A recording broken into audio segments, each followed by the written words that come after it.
Hi! இன்னைக்கு வீடியோல ஒரு ஸ்வீட் ஹார்ட் நெக் ப்ளவுஸில் எப்படி பயாஸ் பீஸ் கொடுத்து ஃபினிஷ் பண்ணுறது அப்படிங்கிறத பார்க்கலாம். அதுக்கு ஃபர்ஸ்ட் நான் பயாஸ் பீஸ் எடுத்திருக்கேன்.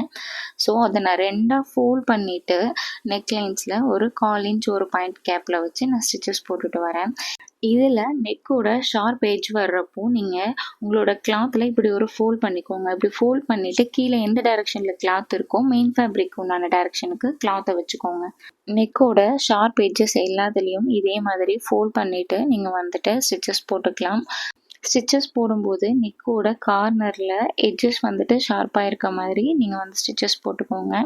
இதே மெத்தடை நீங்கள் ஸ்கொயர் நெக்குக்குமே ட்ரை பண்ணலாம்.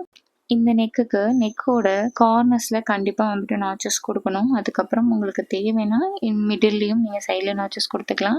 ஆஸ் யூஷுவல் ஃப்ரண்ட் நெக்குக்கும் நாச்சஸ் கொடுத்துட்டு லைனிங்கை டேர்ன் பண்ணிக்கிட்டீங்க அப்படின்னா வந்துட்டு ஸ்டிச்சஸ் போடலாம். ஸோ நீங்கள் டேர்ன் பண்ணும்போது உள்ள கிளாத் எக்ஸஸாக இருந்தால் அதை கொஞ்சம் கட் பண்ணிக்கலாம்.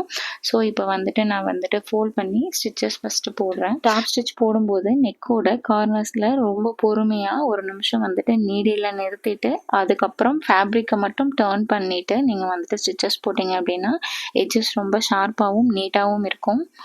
ஸோ இந்த மெத்தடை ட்ரை பண்ணி பாருங்கள்.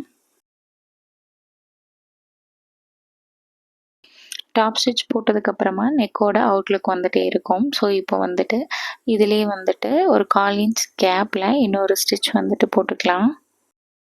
நீங்கள் செகண்ட் ஸ்டிச் போடுறப்போவுமே நெக்கோட ஷேப்பில் நீடியில் ஒரு நிமிஷம் வந்துட்டு நிறுத்தி அதுக்கப்புறம் ஃபேப்ரிக்கை டர்ன் பண்ணி தான் நீங்கள் வந்து ஸ்டிச்சஸ் போடணும்.